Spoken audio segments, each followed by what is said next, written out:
It's Song Talk Radio. Welcome to Song Talk Radio, the show with songwriters talking to other songwriters about the craft of songwriting. We share tips, tools, and techniques, and together we'll become better at writing songs. Dialing in from our headquarters in Toronto, I'm Neil Modi, and with me, my co-host, Phil Emery. How you doing, Phil?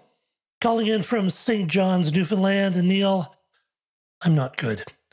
Another 15 to 20 centimeters of snow will be falling tomorrow. No. So that's April 24th. Oh, dear. 20 centimeters, and I knew there was a problem when I actually put the snow shovel away. So that's what I have to look forward to. 17 degrees and sunny in Toronto here, and I put away my winter coats today. So. Well, it was beautiful in New York. Yeah. Springtime in New York. Yes. I'm in New York. All right. And for everyone else, please send your comments, questions, your weather reports to at Song Talk Radio on Facebook or Instagram, feedback at songtalk.ca for the email, and we'll share your thoughts on the show. And please visit songtalk.ca to see the show post for this episode, to find links to resources we mention, and to download lyric and chord sheets to follow along with the songs that we feature. Today, we're very pleased to welcome New York-based duet New Middle Class to the show. Joining us tonight is Mike and Barbara Borak. How are you guys doing? Hey, guys. Hello. Great to have you on the show. So glad you could join us. Thank you. And before we get to New Middle Class's great stuff, in case you've been living under a rock, this new band has been blowing up on over the internet. No one's really sure how to pronounce them. It's Engine de Poitrine, something like that, en français. Oh yeah, they are terrific. Yeah, they're kind of crazy. You know, you're taken in by the costumes, which are pretty inventive and neat, and then you get into the microtonalities and the crazy rhythms and the ridiculously engineered microtonal guitar, double guitar bass that the dude's using. Like, it's pretty phenomenal stuff. Is this the future of music? That's the question. Well, I remember looking at their stuff and thought it was very French. It did remind me of Cirque du Soleil. Okay. And they are French, apparently, for their Quebec, I think. Yeah, from Quebec. Go Canada.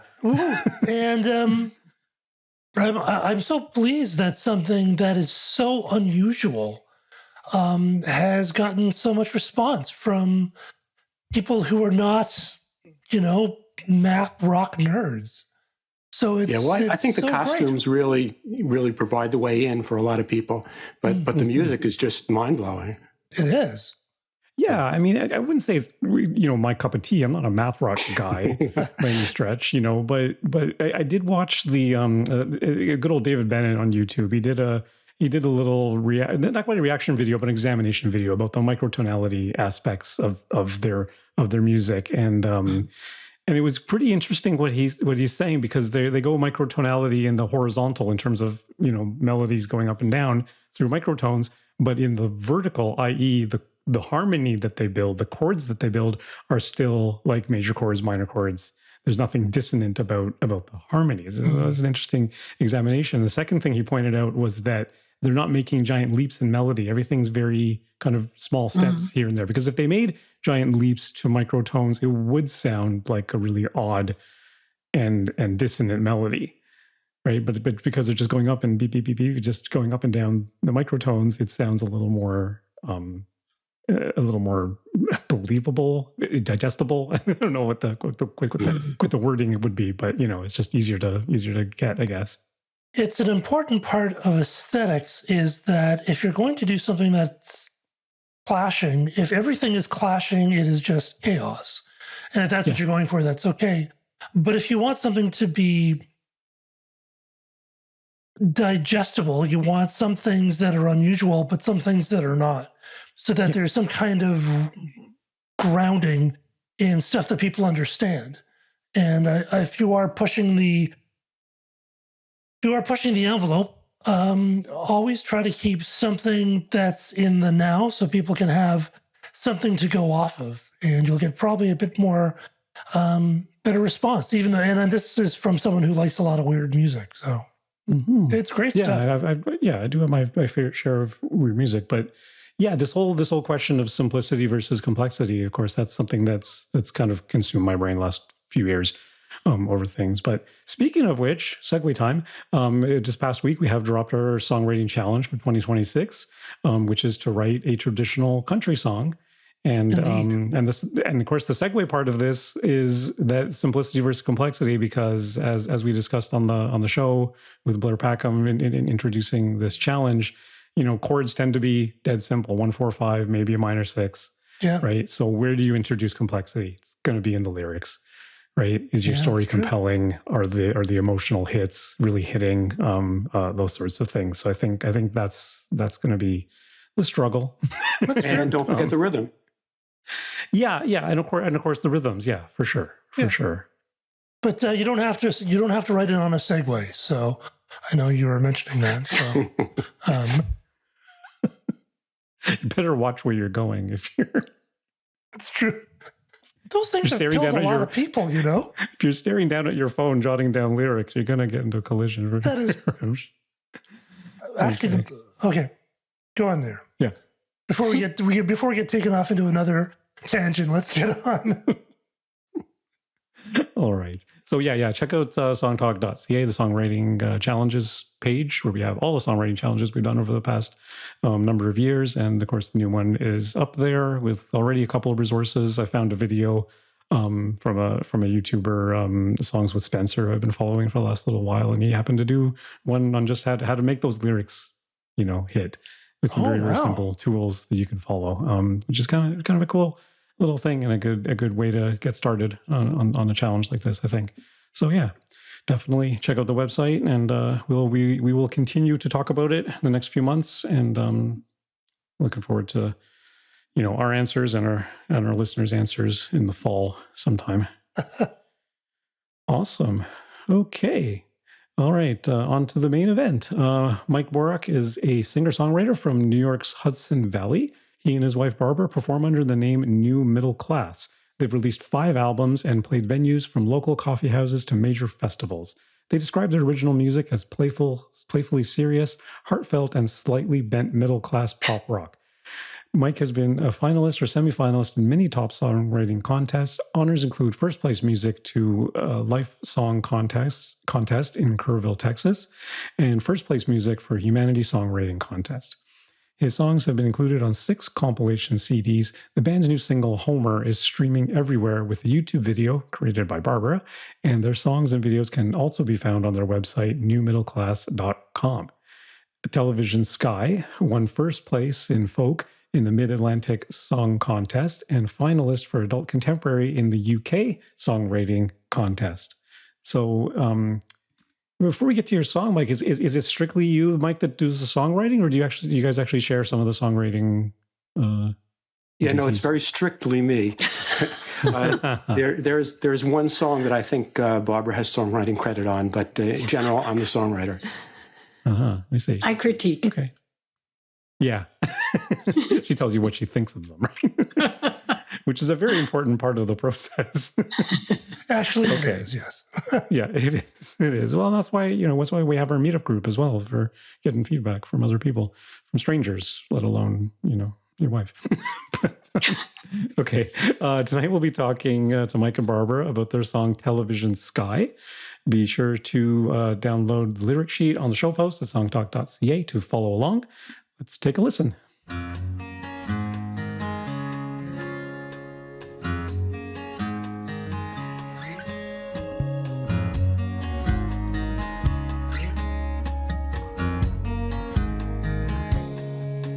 He always wanted to drive that car.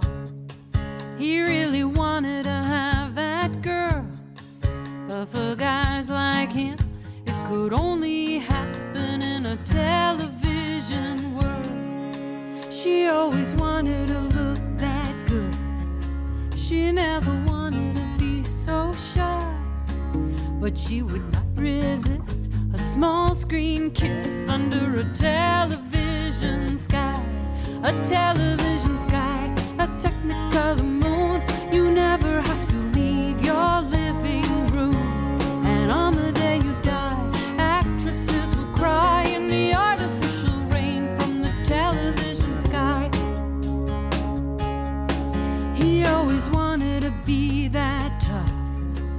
She had a weakness for blue eyes. Though they had not yet met through the TV set, they shared a television sky, a television sky, a technicolor moon. You never have to leave your living room. And on the day you die, actresses will cry in the artificial rain from the television sky. And she drifted off in the blue screen light, and she found herself on a windswept beach. And he drifted into the blue screen night, where he found himself on the same white sand. And her lips met his as the music swelled, and the moon seemed almost within their reach. And they walked on past the supporting cast, when the scene was changed by an unseen hand. There was trouble brewing in paradise. There were complications and surprises, cops and mobsters, guns and knives, and messages from advertisers. Parties where the laughs rang hollow, moments of uncomfortable silence, twisted plots too hard to follow, incidents of random violence, a tide that turned and left them back on the sand, on the beach, in the fade to black.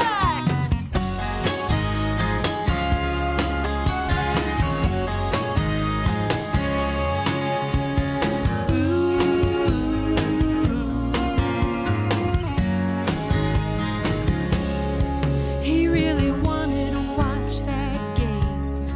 She loved the show with the private eye. They fought for the remote control as the credits rolled against the television sky. A television sky, a technicolor moon. You never have to leave your living room. And on the day you die, actresses will cry in the artificial rain from the television sky, the technicolor moon. You never have to leave your living room. And on the day you die, actresses will cry in the artificial rain from the television sky.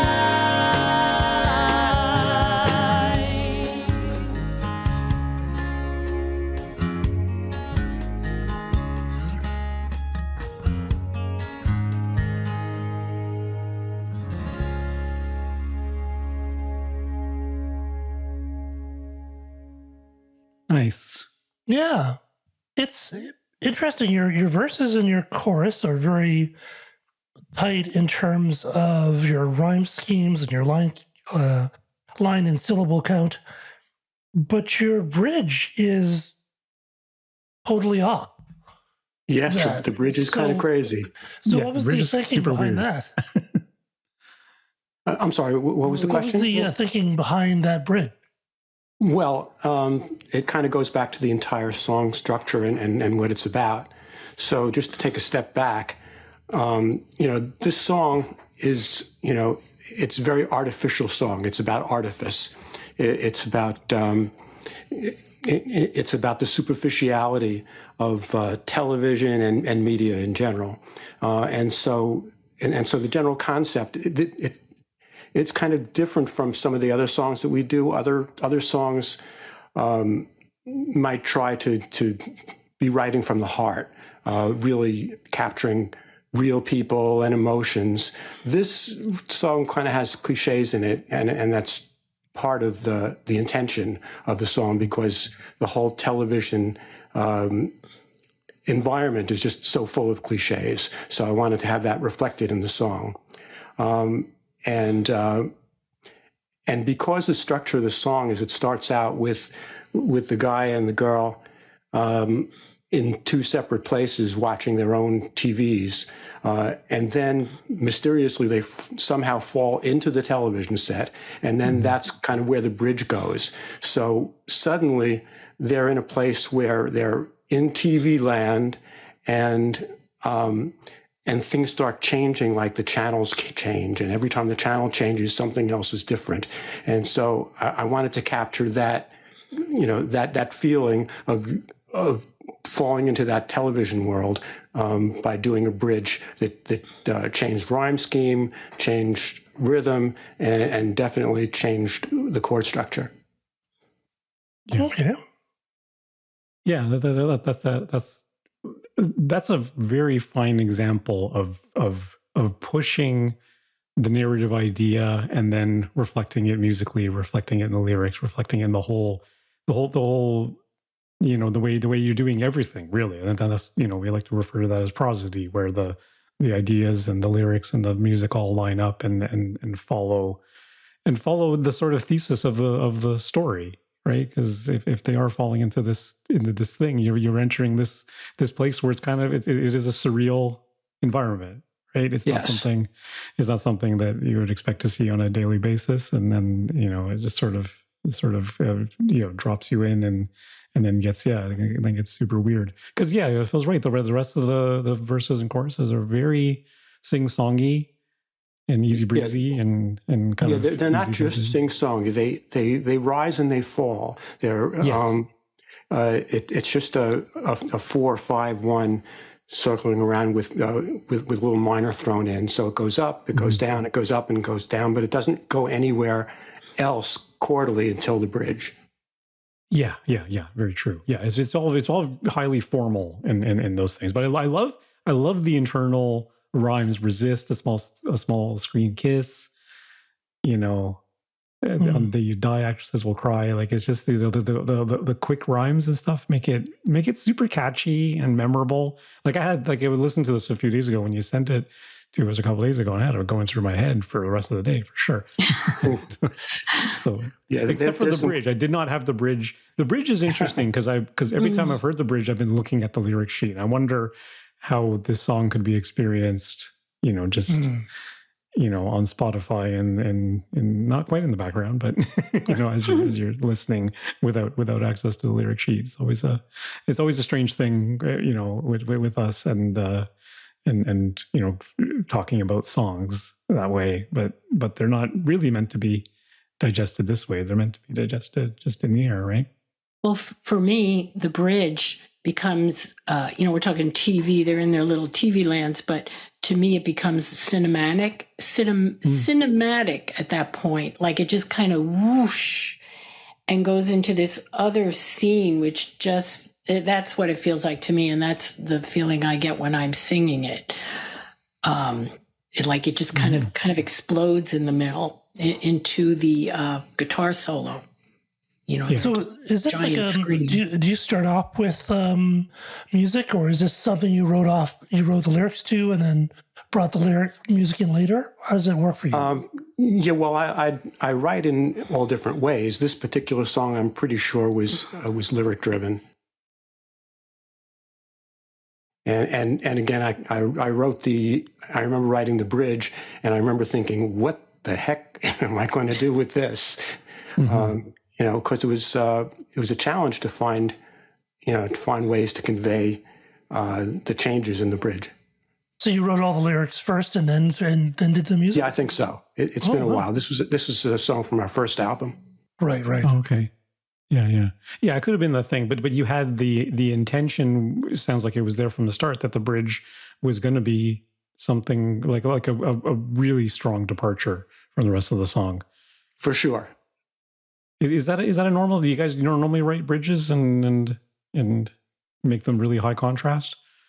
Well, not high contrast in the same way as this song. This is probably the most the highest contrast you can get. I don't mean quite in this way, but at least with a difference. But speaking of bridges, bridges actually mean a lot to me in the sense that I think, for example, like Marshall Crenshaw. The bridges of his song are so melodic and so catchy that for a lot of songwriters or for a lot of songs, a bridge is just someplace to get from here to there, and it doesn't do a hell of a lot. It just connects something. But Marshall Crenshaw's bridges are just songs in themselves. And stepping back from that, also Beatles were a huge influence growing up, and their bridges were always like, you couldn't imagine the song without the bridge. Yeah. And that's, that's really what I'm going for. I want the bridge to change something. It shouldn't just be the same chords and the same melody. It should go to a different note, different chords if possible, and just be really refreshing to the ear and to the story if it's lyrics driven. It's great that you mentioned Marshall Crenshaw, because I'm a huge Marshall Crenshaw fan. I discovered him. I worked in a record store for a while, and someone bought a Talking Heads record and brought it back. And on one side there was the album with Burning Down the House. I can't remember which one that was. And then on the other side there was this band, and which was not the Talking Heads. And it was like, well, I should have kept it. I just didn't know back then. But it was Talking Heads on one side, and then it was Marshall Crenshaw. And I just put this album on, and it was great. He wrote music that like the Sex Pistols never happened. And at that time, it was really, it was very post-punk. There was a lot of that kind of stuff. And Marshall Crenshaw stuff was so kind of pure, and these like fantastically power pop guitars, and he's a great songwriter. Wow. And that was A Field Day, which is a great album. And so listen to his stuff. He's a great songwriter. Yeah. And if you're a songwriter, it's just so well done. You'll appreciate all the craftsmanship that goes into it. And it's just... And he would like drop beats and do some crazy rhythmic stuff as well. Oh, yeah. Okay. I have to check out Marshall Crenshaw. I've never heard that name before. I'm curious. Curious to check it out, because it's been a revelation for me over the last few years, where I realized almost all of a sudden, and I can even name the song where this happened to me, where I realized that the bridge, often in a lot of my favorite songs, the high point of the song is the bridge, not the chorus. The chorus is good in high point, but then the bridge amps it up even more, stronger melody, stronger energy. Like in terms of an energy map of a song, is like verse and then chorus and then bridge is even higher. And the song that did it for me was Mayor of Simpleton by XTC. XTC, one of our all-time favorite. I was like, wait a minute, this bridge is the key to this song. Well, we'd spend hours talking about XTC. They're an amazing band. Yeah, definitely. Sorry, Phil. How much editing did this song take, or did it kind of crank out pretty quickly? Well, first of all, I have to kind of give a shout out to Mark Schulman, who played the guitar on this. He is a wonderful guitarist, and Steve Meltzer, who played drums. We recorded this song in a combination of at a studio and also at my home studio. So there wasn't a whole lot that we could really do at the home studio, because I was recording it on an 8-track. And we couldn't keep the alternate takes. I remember one moment from the recording of this song was Mark played a solo, and the solo was fabulous. And he said, I don't really like that. Let me do another one. And I couldn't have him do another one without erasing that one. And I said, no, forget it, Mark. That was it. And that's the one that you just heard today. So I've never regretted that decision. Yeah. And then the drums were done in a local studio. So not a lot of editing per se. That was a song performed, just in a studio. How about in the writing process? Do you go through and sort of go over the lyrics with a fine-tooth comb, or do they just kind of come out and that's it? Oh, I work on the lyrics, yeah. Songwriting is kind of a magical thing. I'm sure you guys know. You think you're in control. You think you have an idea, but then the song just kind of has a life of its own, and things just start assembling themselves. But you do have to be careful, because as a songwriter, a lot of times your first instinct is, okay, well, I want to make it rhyme. Let's go for the obvious rhyme.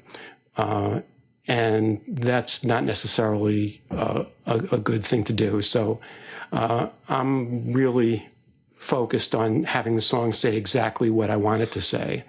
and really work and to be ruthless. I can't tell you how many lines I've thrown out because they weren't right. So you just have to keep poking at it, and and all of a sudden you look at it and you say, "Oh, it was always meant to be this way. Now it works." Yeah, once you land on it, it seems obvious. Why didn't you think of this before? But you do have to go through those steps. Is that something that's changed over the years with you? Like, where did you take the easy route out before, and now you're a little more? I think I've just learned how to be ruthless better. What's that?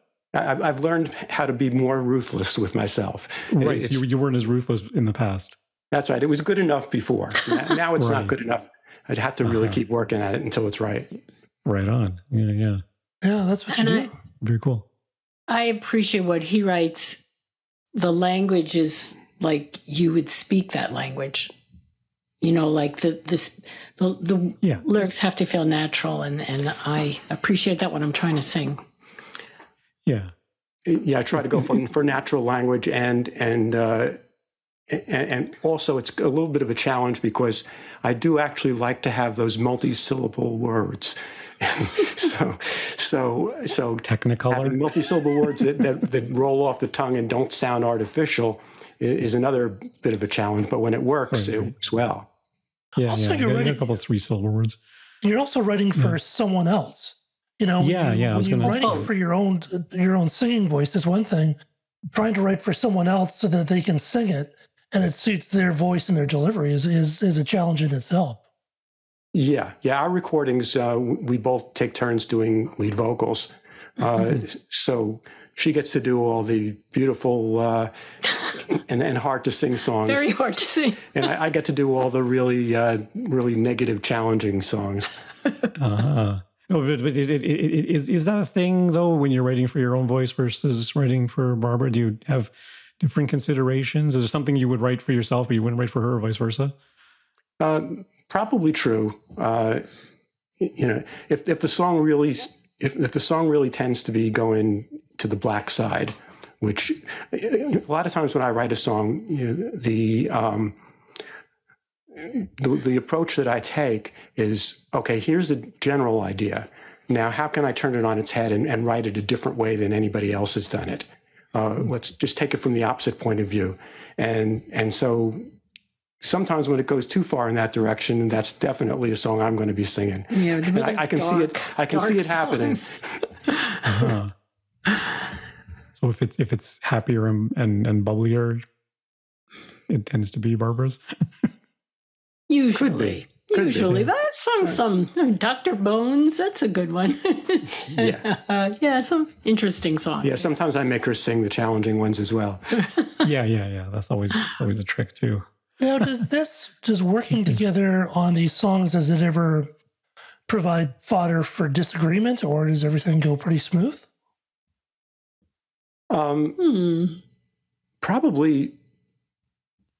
Probably more in the recording than the songwriting itself.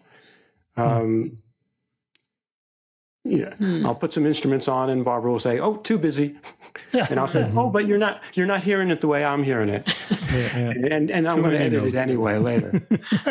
But songwriting wise, I think it's more along the lines of I'll write a song and maybe she'll say, "I don't really like that one. That one's really not that good," and then sometimes it will turn out that she actually loves that song later on when we're singing it. That is true. Yeah. Mm-hmm. Or it could work in the other direction. There was one song. It's called Roadkill Rescue. Okay. And Mike just had lyrics for it for many years. He didn't write the music till a year or so ago, right? Yeah. And I just maybe read the first verse or two, and I just was like, oh, this is a terrible song. She thought it was really about roadkill. She didn't know it was a metaphor. All of a sudden, I heard the bridge. I was like, oh, it's a metaphor. Yeah, okay. Oh, I love this song. Yeah, it's one of my favorites, actually. Yeah. And she made a really nice video of it, by the way, if you ever want to check that out. Oh, yeah. We'll definitely check that out. Oh, is that the one with the raccoon? Yeah. Yes, that's the one. Yeah, I saw that. Yeah, that was super clever. Yeah, that was pretty cute too. Yeah, is that a thing for you too, Barbara? Do you ever you want to put more of your hand into the songwriting process? I just have not worked on that. I do have a song that I have been ruminating over for the last 30 years, I would say. And in quiet times, I think about it and I work on lyrics. And I actually think that after Mike writing so many songs, I'm getting better. And I'm getting in my mind, someday I'm going to finish the song. Yeah, and, we'll see. It'll be better than it was 30 years ago. Certainly one way to get better is hang out with someone who's doing it a lot. I become very critical. And when I listen to other people, I hear things and I, will talk about it or talk about not in a mean way, but just like, dissecting a song, we'll talk about it. Yeah, just tearing it apart. But that's usually a good first step to being, the next step is, I want to do it myself now. We'll see. But right now, I work on trying to create videos which will, enhance the experience of the song. You guys post on TikTok? I don't think we tried. We haven't figured out how to quite make it play on TikTok. I don't know. Very technologically challenged here. I have to Facebook talk to is about as sophisticated as we've gotten. I have to get them to explain it to me. There's just so many channels nowadays, I don't know what it is. Too many channels. Too many channels. Not enough time. Okay, I think I'm here in the band. I think that's all the time we have on the show today. It's been Song Talk Radio. Special thanks to Mike and Barbara Borak of New Middle Class. So where can our listeners find out more about you and hear some more tunes? The easiest place to go is to our website, which is newmiddleclass.com. And of course, all our stuff is streaming everywhere, Spotify, Apple Music, whatever, YouTube. Facebook, it's New Middle Class Music. Yes. And Instagram, I think it's the same. Yeah. And on the social medias, do you share anything about your process, about behind the scenes information, anything like that? I do. I have a blog that talks about what we do in the studio. Okay, cool. Awesome. Very nice. Excellent. Okay, definitely send our listeners over there to the website. And we want to hear from you too, so please send us your comments on Facebook or Instagram to @SongTalkRadio, or send us an email at feedback@songtalk.ca. And be sure to check out our YouTube channel for live performance videos and full episodes, and subscribe today to the Song Talk Radio podcast on your favorite podcast provider. And please support us at our Patreon page. You can visit songtalk.ca/support. Thank you to everyone who's supported us so far. And please join us at our next monthly Song Talk meetup. Whether you're in Toronto for our in-person meetups or anywhere in the world for our online meetups, it's free to join on Eventbrite and free to attend the meetup. Bring a song and a lyric sheet and get constructive feedback from other songwriters. Visit songtalk.ca/meetup to register. You can follow me at neilmodi.com. You can follow Phil. PhilEmery.ca. And Mike and Barbara, I think you already said Facebook is the place to find you guys on socials. Mm-hmm. Yes. Yeah. All right. Be sure to follow all of them there. And be sure to send us a message, feedback@songtalk.ca. And stop by the website, songtalk.ca, to browse past shows and find out how you can be a guest. Thanks for tuning in, and keep on writing.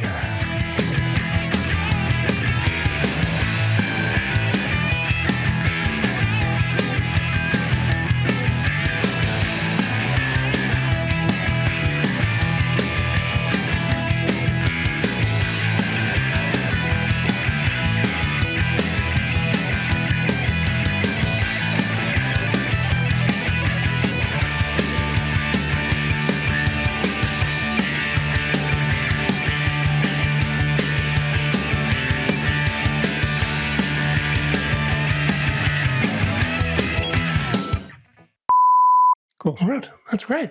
All right. That was great. That was really Okay. nice little show.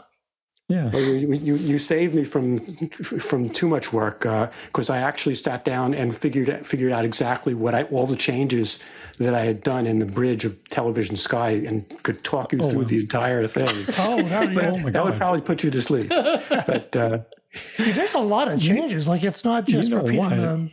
There's a whole sort of progression of chord.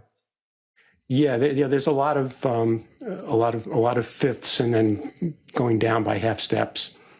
Yeah, there's like at least one or two key changes in the bridge alone.